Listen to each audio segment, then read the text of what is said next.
Dr. Anjani Amin and Dr. Nancy Georgekutty. Number 2 studio is 972-235-5555, and we are talking about GERD as well as allergic rhinitis. Dr. Georgekutty, our next questions for you. What are some of the non-prescription as well as some prescription treatments for GERD or reflux, as Dr. Amin has just mentioned? So just like Dr. Amin mentioned, non-prescription medications are those that are over the counter. The most popular ones are like Tums, Mylanta, Maalox, which are antacids, so they neutralize the acid. There's proton pump inhibitors like omeprazole, lansoprazole, Nexium, and those can be prescription. Some of them can actually be over the counter as well. And there's also something called H2 blockers. Those also block the receptors to reduce the acid production. And that's like ranitidine, famotidine, cimetidine. And why I said it was near and dear to my heart, this topic, because I actually had a baby 9 months ago, and I actually had terrible heartburn or acid reflux, and I was actually on Zantac for about 7 months of the pregnancy. Prescription medications for acid reflux is something that you can talk to your primary care doctor about, and those are like stronger doses of Nexium, pantoprazole, dexlansoprazole, and a few other ones. And so these can actually help with acid reflux or heartburn. For those who are just joining us, you're listening to Doc Talk Live. We're live in studios with Dr. Amin and Dr. Georgekutty discussing a very popular topic, gastroesophageal reflux disease. So if you have any questions to be part of the conversation, call in at 972-235-5555. Again, 972-235-5555. Dr. Amin, how can I prevent symptoms of GERD? That's a great question, Dr. Nangia. Lifestyle modifications are probably the key in preventing GERD. So a lot of that include weight loss, eating smaller meals, avoiding nighttime or late night eating, stopping smoking, decreasing alcohol use. So all these lifestyle modification changes decrease the risk of getting GERD. Dr. Georgekutty, after what warning symptoms should a patient be concerned that more of this may be going on? Really, if you're starting to notice that you're losing weight, you can't eat much, you're starting to notice that at night you're waking up with severe abdominal pain or belly pain, you're getting nauseous after every meal or even before your meals, those are really important warning signs you really want to go and see your primary care doctor about.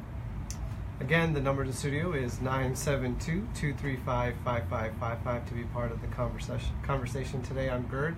It's 972-235-5555. Why don't we take our first caller? Hi, you're live on the air. What's your question for our experts?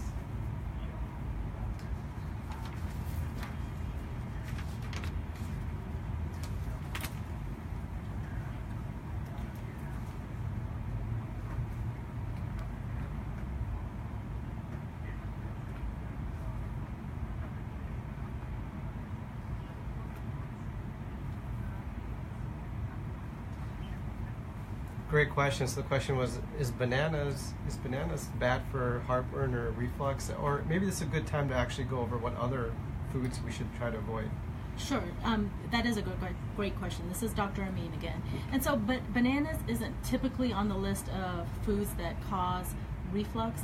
However, that being said, everyone's different, and different foods can cause reflux in different people. So though it may not be common in a lot of people, obviously in you it is one of those symptoms. So unfortunately, probably the best treatment for you is to avoid eating bananas.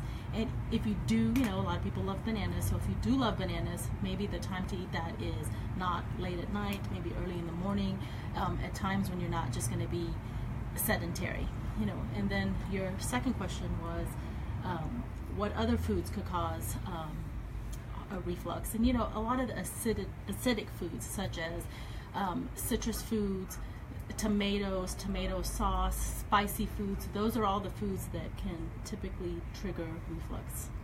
Dr. Georgekutty, you want to elaborate on those foods? So definitely certain foods can cause acid reflux or heartburn. And I'm Indian, and unfortunately the Indian cuisine is mostly made up of spicy food or tomato-based foods. And so unfortunately you have to sort of avoid those foods, or at least lessen those foods. You can always take, like I mentioned, Tums after eating something like that to actually help reduce the acid reflux. Let's take another question. Hi, you're live on Doc Talk Live. What's your question for our expert?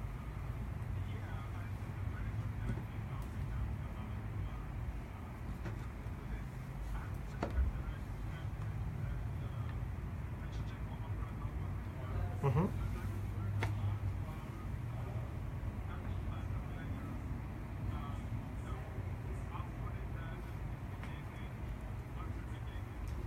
That's a great question. So for those who are listening, he was talking about omeprazole. Maybe you can go over what that is as well, and then the apple cider vinegar. So omeprazole, taking it once in a while is great. It helps with reducing the acid reflux whenever you feel it. Apple cider vinegar, it's a great neutralizer for acid inside the stomach. It can reduce your appetite as well. You don't want to take it too much because it can actually lead into reflux. So you don't want to do too much of that. But it's a good neutralizer for the acid inside the stomach. Yeah, so we have a question from our Facebook. Again, we're on Facebook Live, so your question was from Naveed Anjani. I get heartburn every day and every meal I eat, and also at night time. It doesn't matter what I eat, it's painful all the time. Is there anything he can do? Sure. And then what can he do other than avoiding certain foods? So this is Dr. Amin, and a great question.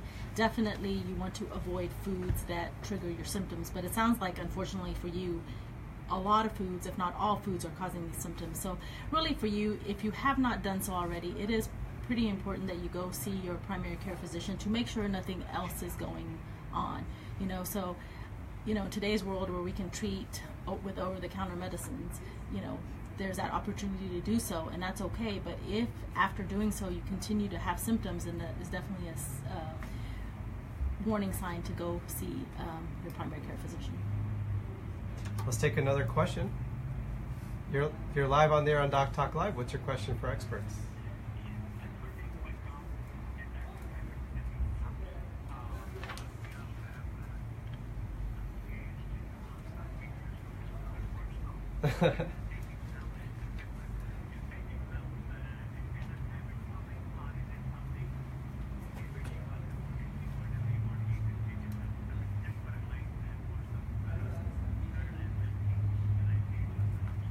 Great question. So if the question was, is it harmful to take Tums all the time, and can it be habit forming? So great question and great remark. We all like to enjoy certain foods at certain times, or we like to indulge in certain things. Tums is typically not habit forming, and so you can take Tums. You really can't take too much excess of it. If you do take, you should always read the label and follow the instructions on the label of Tums. So you don't want to take too much, but at the same time, you would have to take a lot to get in excess.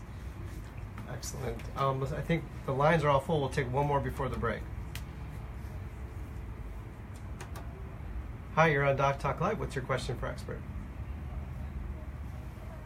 Hi, you're on there.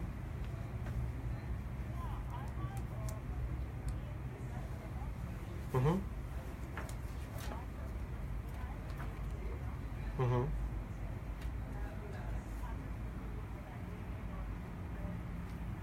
Mm-hmm.